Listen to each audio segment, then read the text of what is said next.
Buenos días, telemáticos. Soy Cecilia Guillén, directora legal de Telemática, y nuevamente tengo el placer de tener una gran persona junto a mí. It's a pleasure for me, Briley. Briley Habib is from Markham College, and I want to know, how are you feeling right now? I thought the conference was inspiring. As a teacher, there's so many different ideas that I can take away from the conference. I wish more students were able to come because I think they would also be inspired by the activities that are going on in Peru with businesses and organizations, and being able to tell the stories that we have here in Peru. I think that was really, really inspiring. Excellent. Thank you so much. Briley, what are the main benefits you've seen from using ArcGIS as an educational tool at Markham College? As a geographer, I think using the GIS and introducing that to Markham has been amazing. Just not for me as a teacher, but for also the students. They're able to understand spatial patterns better with the data, especially with layering of data. So that has been really, really useful. But also we've seen an uptake in our numbers this year who have opted for geography. So we're showing a very good increase in growth using GIS in our subject. Wow, wonderful.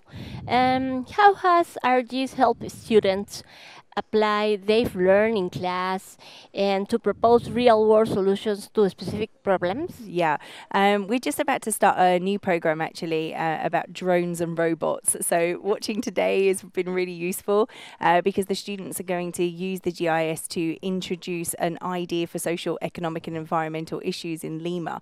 So being able to map where problems are and use the data from the web pages that we have here will be really useful for them.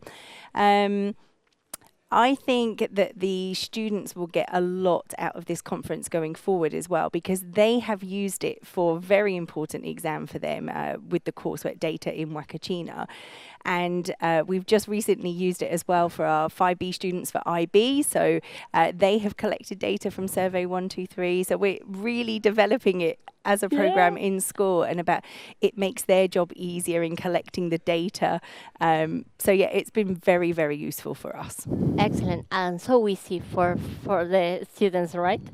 Are there any plans to continue in the future with this project? Yes, in fact, we were even talking about having a GIS module being brought down younger into our curriculum so that the students are able to go up from P6 all the way through.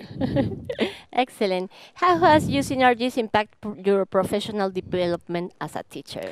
Massively. I'm actually undertaking a master's program right now for teaching English to speakers of other languages with education back in the UK. And one of the modules that I actually wrote about was introducing story maps for a project that we did in Barranco, and being able to allow that information to be passed on, not just for myself but for the other teachers. It has been so good. In fact, it was probably my highest module so far, so I've been really pleased as a teacher. Excellent, excellent. And finally, what advice would you offer to the other educators or educational institutions interested in adopting the ArcGIS for school program, but who are unusing right now? Yeah, I would say take a risk, audit your curriculum, because the ArcGIS provided by Telematica, you can be used in so many different ways, not just for geography, but for other subjects as well. So I think that's really worth recognising. I noticed in the conference about the information for Tambopata and geography and biology trip go ahead, and yes, just audit your curriculum, start slow, and think about how you can tell stories of your local communities and further afield. Perfect. Thank you for being here. Thank you for your excellent students. They did a great presentation, and we will continue this project. Yes, thank you so much. Thank you. Bye.